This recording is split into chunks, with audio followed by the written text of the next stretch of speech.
మొచ్చుమర్రి ఉదంతం క్రమక్రమంగా ఉద్రిక్తంగా మారుతోంది. ఏదైతే చిన్న పిల్లలే అక్కడ అత్యాచారానికి ఒడిగట్టినటువంటి రాక్షసులు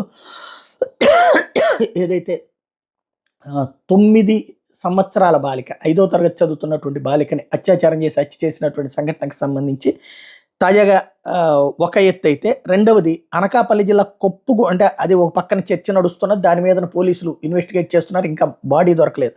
ఈలోపు అనకాపల్లి జిల్లా కొప్పుగుండుపాలెంలో 9వ తరగతి విద్యార్థిని చంపినటువంటి కేసు ఉంది కదా, మొన్న సురేష్ అనేటువంటి వ్యక్తి చంపినటువంటి కేసు.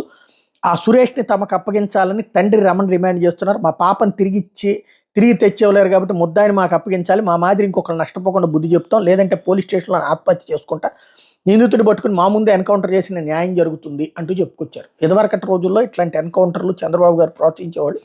అయితే తర్వాత కాలంలో పోలీసులు దాని వలన పెద్ద ఎత్తున ఇబ్బంది పడతా వచ్చారు కాబట్టి ఆ ఎన్కౌంటర్లని ఆపుకొచ్చారు. అంటే దానివలన పోలీసులకు ఇబ్బంది అవుద్దని ప్రభుత్వమే సపోర్ట్ చేయాలి, ప్రభుత్వం సపోర్ట్ చేస్తుంటే వాళ్ళు వేరేగా వెళ్తున్నారని ఆపుకుంటూ వచ్చారు. బట్ ఇప్పుడు ఏమన్నా మరి ఎన్కౌంటర్ రూట్లోకి వెళ్తారా ఏంటనేది చూడాలి.